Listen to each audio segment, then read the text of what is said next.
Hey everybody, it's James here with Crypto Common Sense, and I have your Bitcoin/cryptocurrency update for January the 15th. Before I jump into the content of this video, please do me a huge favor. Go ahead and hit the thumbs up button. Also, don't forget to subscribe to the channel, and don't forget to click that bell icon to get notifications.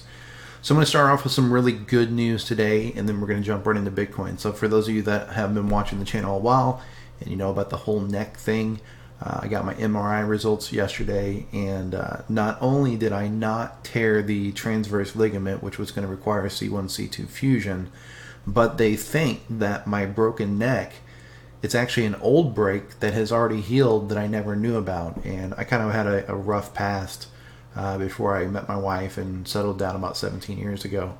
So not all that surprised that I would have had a broken neck back then, but I count myself extremely lucky because it was a C1 break, and they said that, you know, a lot of times with the C1, it's the worst type of break. It ends up, you know, paralyzing you from that point down, which means you can't breathe and you typically end up dying. So how I managed to break that and never know about it, I don't know, but I count myself very lucky. They're leaving me in the neck brace. I've got to go up to a specialist a couple hours away who specializes in neck injuries.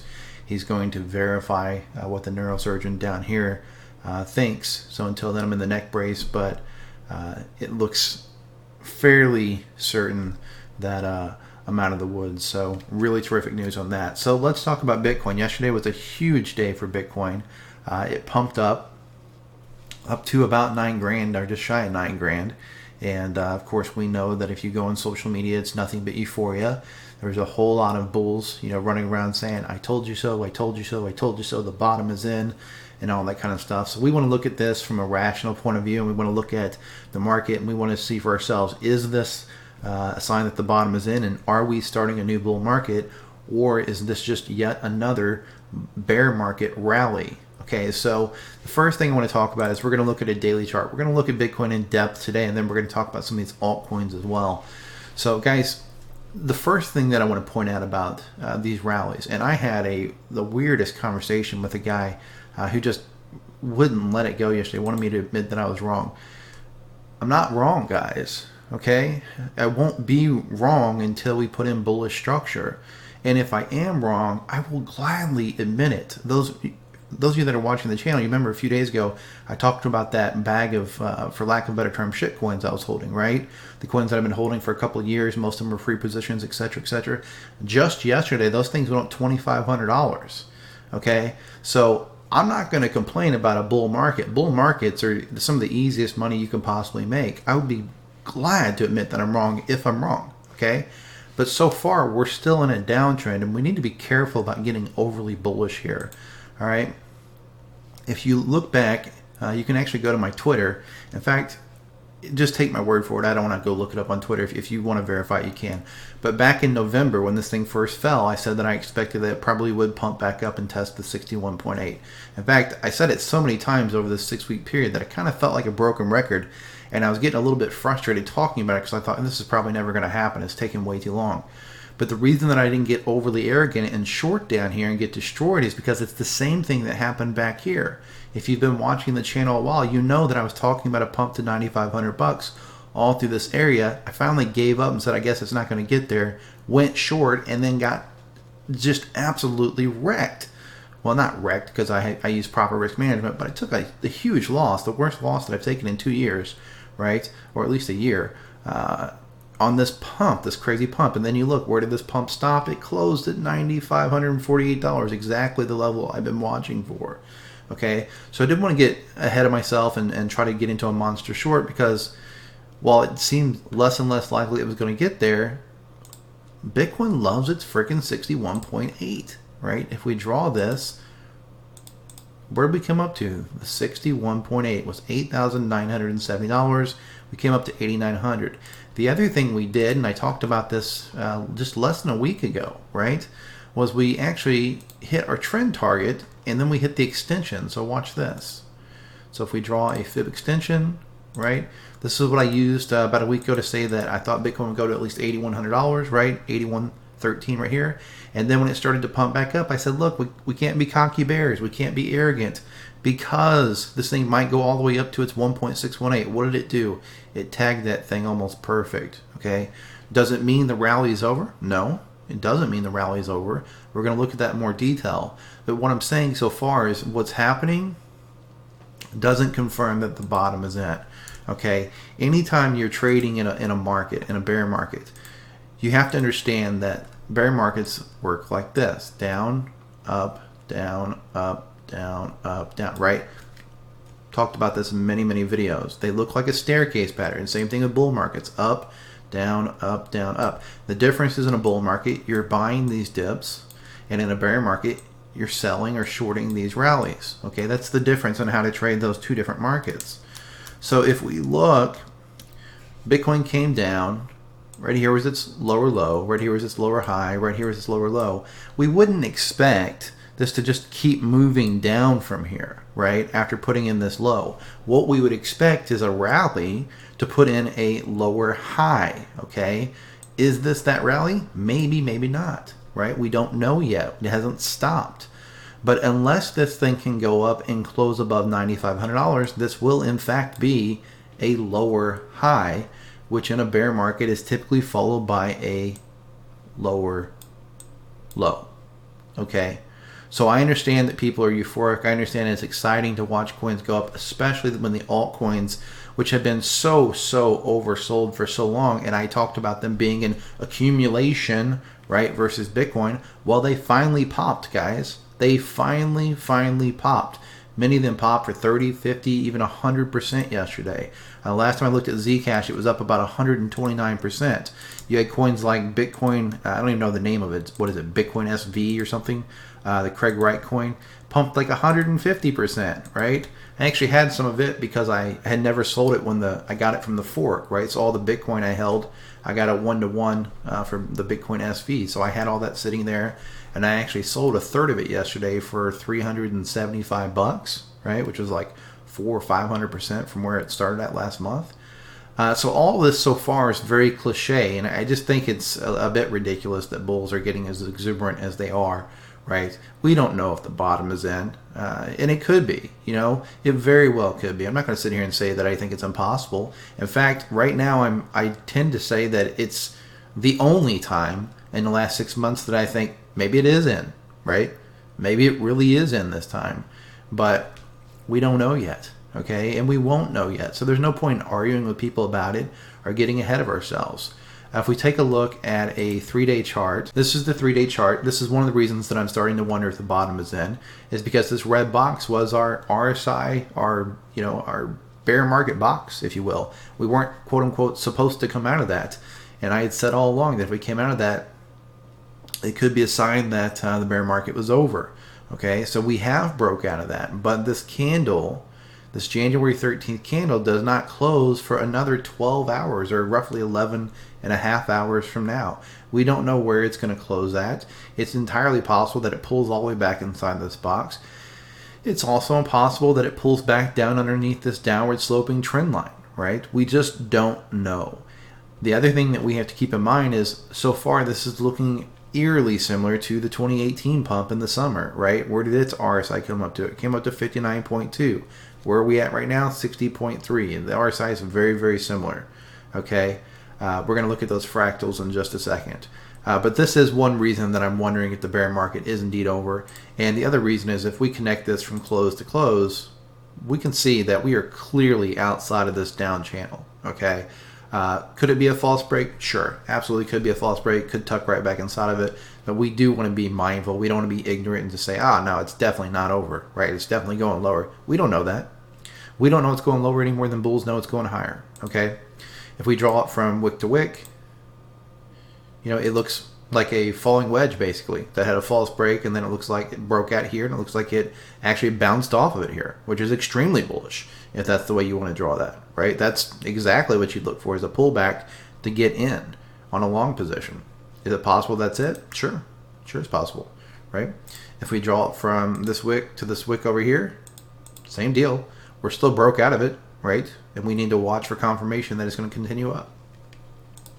So what I'm saying is there's bullish signs. We can't ignore them. Okay, if we look at the weekly chart, now the weekly chart looks quite a bit different. The weekly chart, we had this square box that was our RSI zone. This is where the weekly RSI tends to stay during the bear market, and so far we have not broke outside of this box. In fact, last week we talked about, or 2 weeks ago we talked about when it was sitting down the bottom, that, hey, it looks like it might want to run up to the top of this box.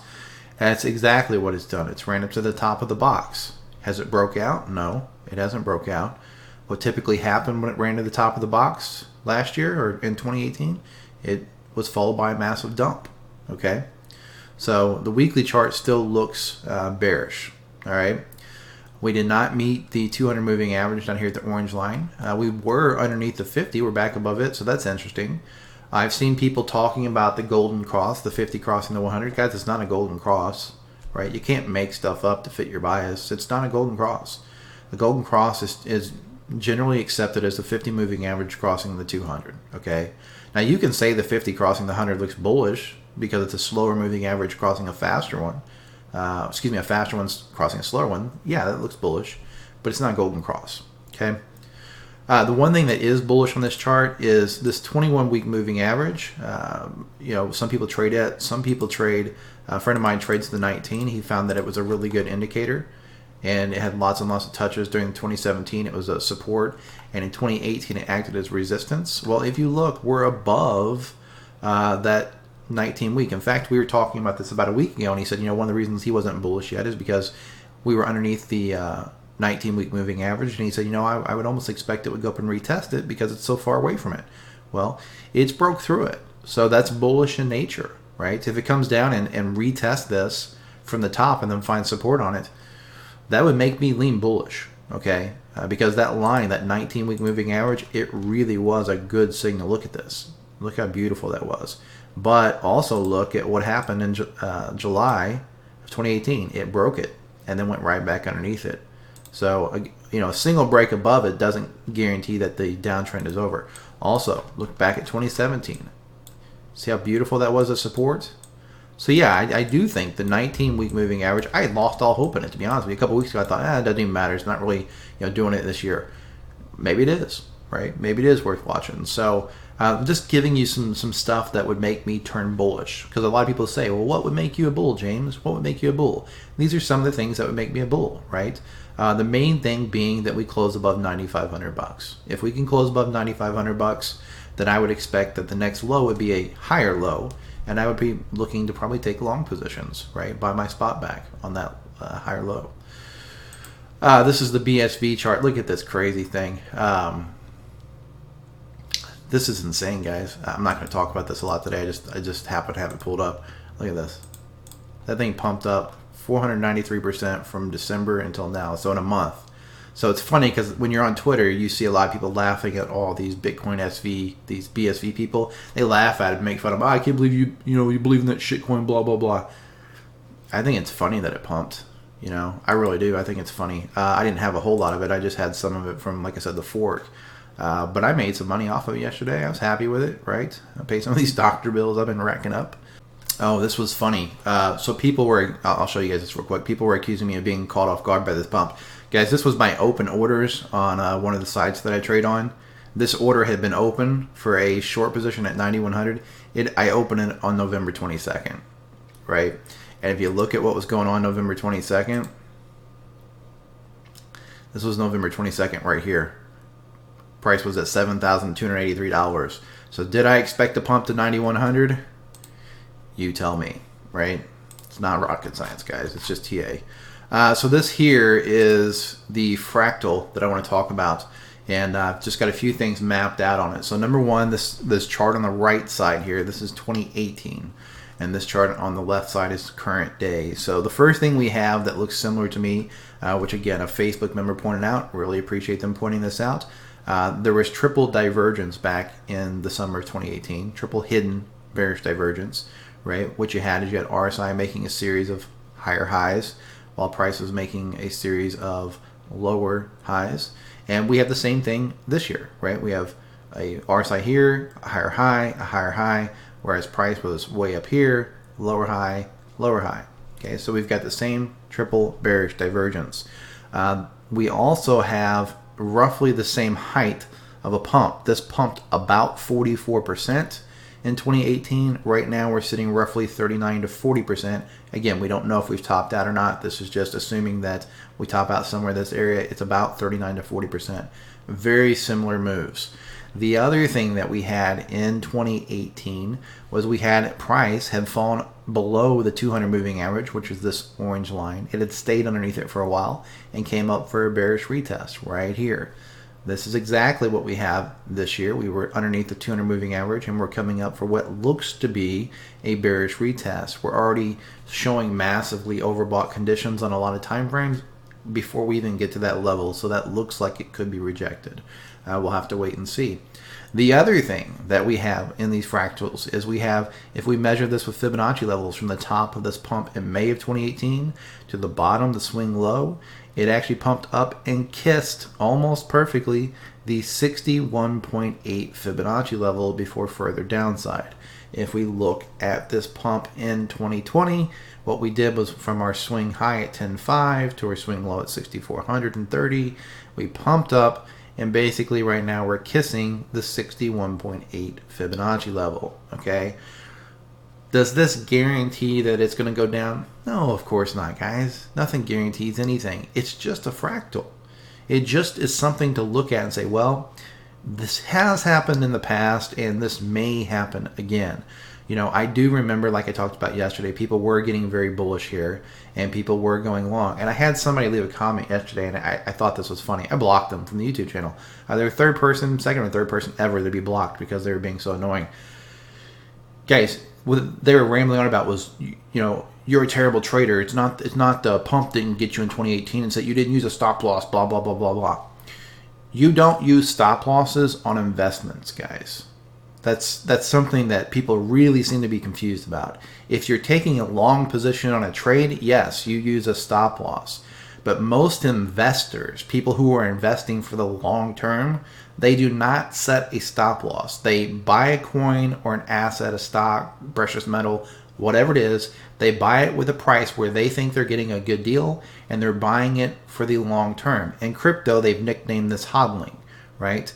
So when I was buying back here, I was buying to, for lack of a better term, hodl. No, I didn't use a stop loss, right? I thought I was buying the friggin' bottom. I thought the bottom was in, right? I wasn't worried about getting stopped out. I was listening to all the people on Twitter talking about $100,000 Bitcoin and $200,000 Bitcoin, right?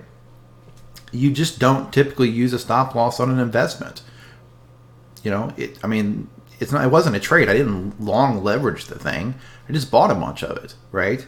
And then I ended up selling it in 2019, right? Did I make money on it? I made money on it, right? Long term, yeah, I made money. I didn't lose money long term because I bought it around 8,500, $8,000, and I ended up selling it for more than that.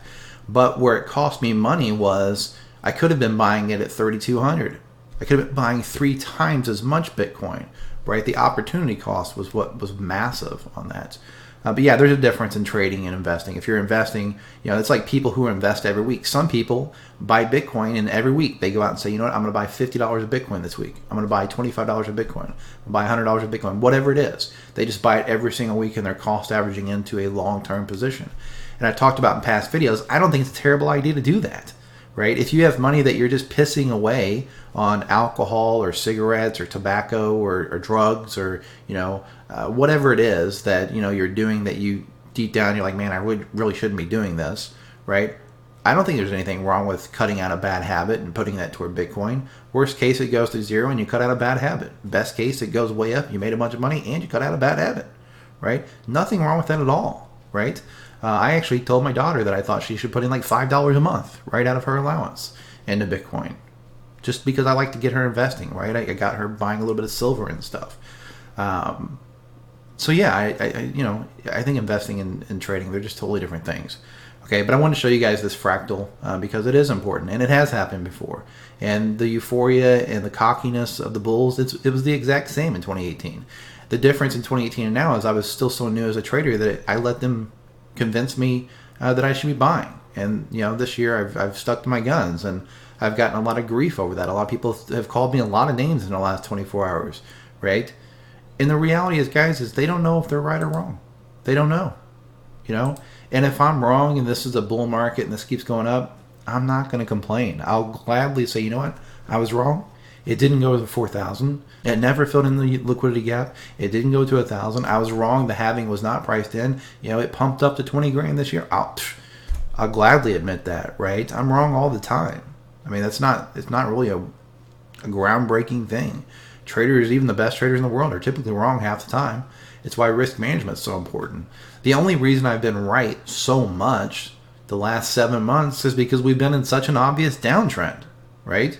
And I haven't fought the trend. I've just went with the trend. I've done what, really you would expect every trader to do, is just trade the trend, right? Once we get into an uptrend, then you'll see me doing a lot of bullish videos because I'll be trading an uptrend. It's really not rocket science. I wish I could pat myself on the back and pretend that I was like some kind of savant, but I'm not. I'm just trading the trend, and until the trend shows us that it's reversed, I've got to trade it as a bear market. Now, if this is reversed and it goes into an uptrend, I'll be a very happy camper, because here's what I will say, guys. If I'm right, and this is going to go much lower, especially if it goes down to that 2015 fractal, like down around $1,000, I think it's bad news for Bitcoin. I think it would take years to recover from that. If I'm wrong, and the bottom is in, and this thing starts pumping, that means there's probably some credibility to all those fractals that we're seeing where people are calling for $100,000 Bitcoin. That's not bad news, right?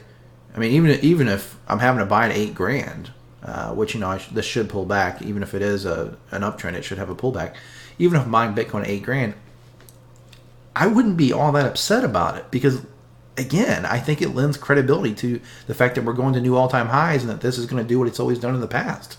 Right? I don't think it's going to do what it's done in the past right now, which is depressing, right? But if Bitcoin's going to go up to 50 or 100 grand, I'll gladly be wrong. Okay. So that's the weekly chart, and that's the 3-day chart. We know what we're watching for. We looked at the daily chart. Let's look at some of these smaller time frames. Let's look at 12-hour real quick.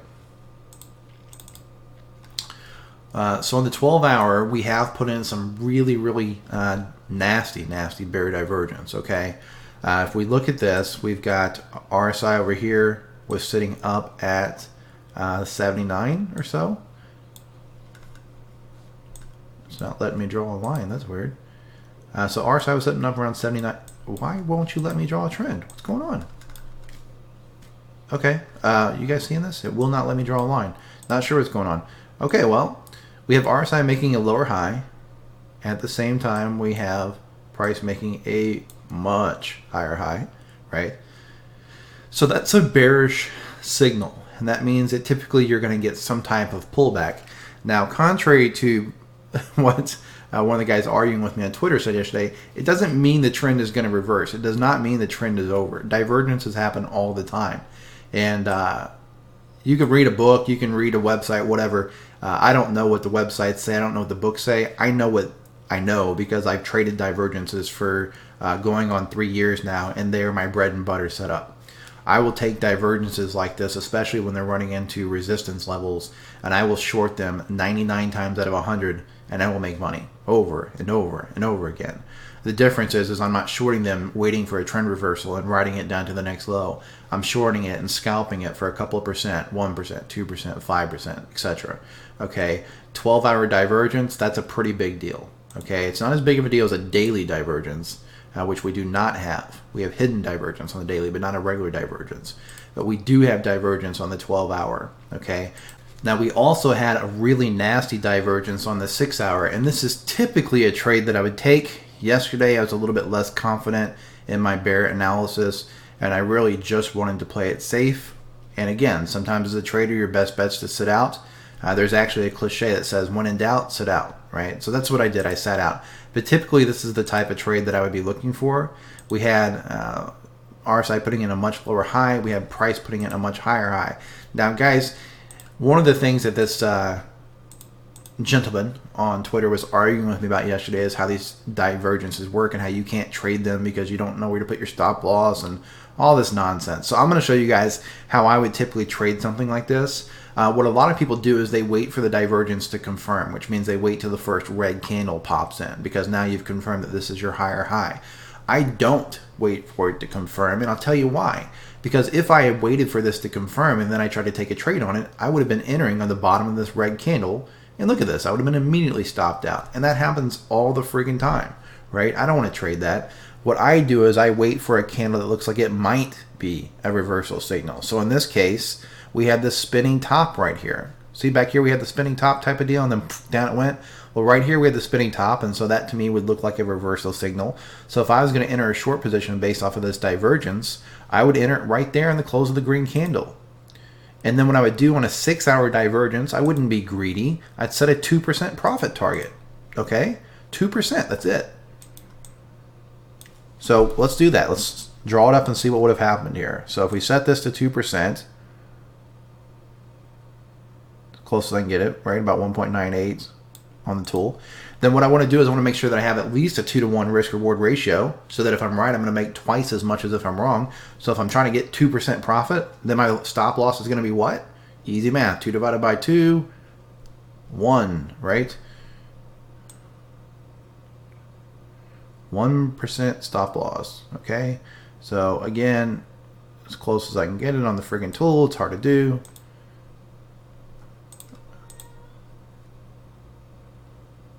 Yeah, it ain't gonna let me get it exact, but basically that's what it would look like, right? You'd have a 1% stop loss on 2% profit target. Now, would it have been stopped out? It looks like it. Let's zoom in and find out.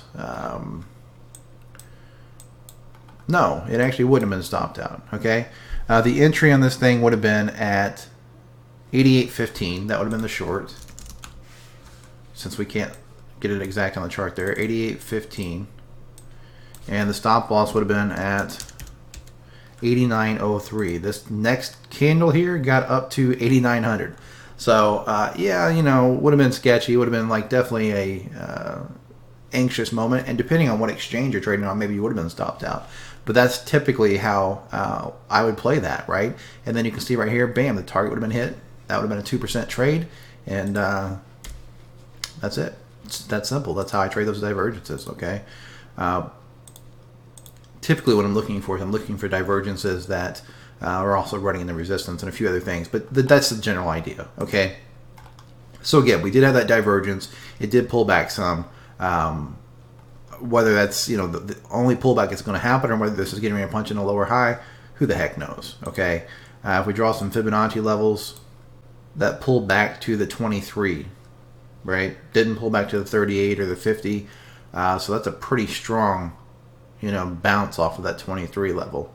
I don't know. I wouldn't short this. I just, you know, there are some people out there who have bigger, you know, courage than me, and they're probably shorting this, and as happy as can be to be shorting it, I'm happy to just wait, right? I'm happy to just sit on my hands and wait. The video's getting long, but I'm not going to stop here because I think this is an important one. So let's keep going. Let's look at Bitcoin dominance. So yesterday, something kind of big happened. I don't really know what it means for us, but I've been talking about it a while. Bitcoin's dominance fell underneath its 200-day moving average. Look at this. Bam. Chopped right through that thing. And if you guys remember last week, I was talking about, you know, I probably should sell my alts, but I said, you know, hey, they seem so overdue to pop. Well, this is what I was waiting for right here, was a break of this 200. It just seemed like it was imminent. And it wasn't really trading. I'm not going to sit here and pat myself on the back. It really was more gambling, right? And like I mentioned in that video, I was able to gamble a little bit because most of those alts were free positions, or they were positions that were down like 90% anyway. So it was like, who cares, right? I'm not going to sell for a 90% loss. I'll ride it to zero first. So I did get a little bit lucky there. It broke through this, and most of those alts pumped. Yeah, this was a big deal. I would keep an eye on this. I would especially be interested to see what happens if it comes up for a bearish retest. If it bounces off of it, we could see alts continue to gain ground on Bitcoin, which would be pretty amazing for a guy like me who's holding some alts but not holding Bitcoin. Okay, if we look at the total market cap chart. All right, let's zoom out a little bit. Let's go to a 3-day. Well, let's look at daily. So the daily 200 has got tested on the total market cap. I didn't notice that. I just happened to have that on there. So it looks like it tested that. It looks like so far it's failed. It's at 236 billion. No, it's above it. It's above it. It's just barely above it. But the 200 is at 236.5 billion. Price is at 237 billion. So if this can stay above that, that's actually bullish. We need to keep an eye on that probably. But let's talk about the trends for now. If we're looking at this on this big, trend, and we look at this on a log chart, not a regular chart, it looks like what we did was come up and test this 50 level. So I'm just going to watch this total market cap and kind of see what it does. It's entirely possible that this was just, like I said, a dead cat bounce, and then it's going to go lower. But if it starts breaking through these levels, especially now that I notice where the 200 daily is at, it's going to be hard to be a bear. It's going to be very hard to stay bearish, right, if that's what's going on. So you might want to draw these up and just kind of keep an eye on them yourself and say, hey, we're going to break through that. That's 245 billion is the level, right, the 50 level. So it's about 9 billion from where we're at. If we take a look at the alts, so if we're looking at this trend and we're counting this from our dip and our first pullback, we get trend targets that look like this, and it looks like it ran all the way up to the, basically like all the way back up to the 1 almost, right? So that was pretty interesting. I don't even know that I would call this a downtrend anymore. I'll show you why. Look at this. You see what it did? If this closes up here, and this closes today in about 11 hours, look what it did. That's a higher high. That is a higher high. That's exactly what you want to see if we're going to talk about bull markets, or at least bull trends, right? So it's odd that Bitcoin has not done that, but the alts have. So now what we want to watch for is, number one, we want to watch and see if this closes above this level. If it does, it's a higher high. And then number two, what we want to watch for is when it pulls back, if it pulls back, it should, where does it stop at? Because if it stops like in this area on support, resistance flip support, that's our higher low. And that's a sign that it's probably going to go up from there. Be pretty amazing, right? So I would definitely be watching that because that is indeed bullish structure. Oh my God, that's it. Did you hear it? Bullish structure, right? I mean, it's crazy to me that people, get so mad at me for waiting for bullish structure, but that's exactly what I'm waiting for, something like that, right? Again, this needs to close up there. If it doesn't close up there, it would just be another failed rally, all right? But that looks pretty good for alts. I haven't looked at my alts today other than the totals. What are they doing? I have EOS. EOS is putting in a higher high. It's at 378. I was hoping it would get down here to around $2. I had bids at $2, so might have missed the boat on that. Litecoin hasn't put in a higher high yet. Litecoin's still putting in a lower high. See this? Here's its high up here. So that's interesting. What about Ethereum? It's funny because yesterday I remember talking about Ethereum and I said, if it can break through this level, it might run all the way to 160. Yeah, right. I don't know if you guys saw Ethereum yesterday. It made 160 look like chump change. Ran all the way up to $172. This is on BitMEX. I don't like BitMEX for charts. I like Coinbase. Ran up to 172.18, right? Just blew right through. So if this is on a log chart, I think it was sitting right around here when I was doing the video yesterday. I don't know, something like that. And I was talking about if it could break through, it might get to 160. Just smashed it, right? Ran all the way up to this next level up here, right around 173. But if you look at the line chart, it tells a story. And this is not a higher high on Ethereum. It's a lower high. Right? It's still in a downtrend. So one thing, I think I'll wrap up here with this last thought. One thing about Bitcoin, and I saw this last week, but I didn't think it was accumulation. In fact, I think somebody in my Facebook group even asked me if I thought it was accumulation, and I didn't. But this right here, ignore the little red and green squiggly dots there, but this right here, a lot of people were saying this was redistribution, and I kind of thought they were right. But this looks a lot like accumulation, and I'll tell you what makes me think that it's this right here. This is typically like after you have your accumulation pattern, you typically get this little stuff right here, and then you get a pump out of it. And let me show you how crazy this is. I don't want to put words in the guy's mouth, but I could almost swear that I saw the guy that owns the Wyckoff Institute saying that he did not think it was a sign of strength. But you guys see this when it pumped right there? I was thinking it was what's called a UTAD, and maybe it is a UTAD. We don't know if it's not yet, right? If it goes back down, it's exactly what it'll be. It'll end up being a UTAB, which is a upthrust after distribution. But I don't know, man. If you're looking at this on a Wyckoff chart and you're looking at this accumulation schematic number 2, you see you got your left, basically your left shoulder, your middle, and then you got your right And then look at this right here. Now pay attention to this. It basically looks like a coiling spring, right? And then a boom, a blast off into the markup. Now look at this Bitcoin chart. Tell me that doesn't look like that. See right here? See right here? I mean, this just looks crazy similar to me. Down, middle, down, right? Down, middle, little chop, and then boom, right? Sign of strength, and then lift off into the markup phase.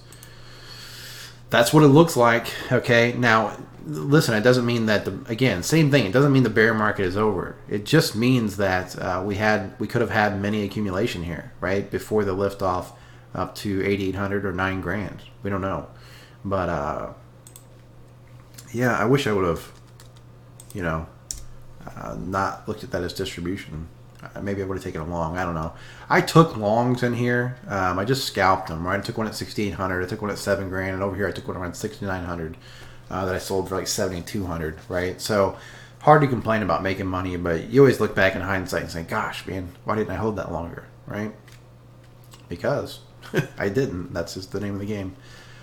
So overall, I think 41 minutes is quite long enough. Hopefully you guys got some value out of this. And yeah, the main thing is just don't get emotional about it. You know, whatever's going to happen is going to happen. Doesn't help to get emotional. It's not going to change anything, right? All it's going to do is make you make mistakes. And right now, this chart looks like it could go either way. I don't want to say it looks bearish because I do think it could go either way. But we need to let the candle close. We need to see what happens here. If this thing closes, that's going to be tweezer tops. That's a reversal signal, which means that we could be reversing from this small uptrend back into more downside. If they can blast through and put in a higher high here, it could be a sign that it's going to go up and try to break this $9,500 level, right? And remember, I didn't even talk about it in the video, but look, there's your 200 right there, right? We haven't broke above the 200, so as long as we're under the 200, I think it's premature to start talking about bull markets. As far as the golden cross goes, we had a death cross right here. This 50 would need to cross this 200 moving up to be a golden cross. So I'm going to go ahead and wrap up there, guys. Please remember, I am literally some guy sitting in a spare bedroom. Nothing in this video is financial advice. Nothing in this video is trade advice. You should always do your own due diligence and seek out professional investment advice before making any type of investment in cryptocurrency.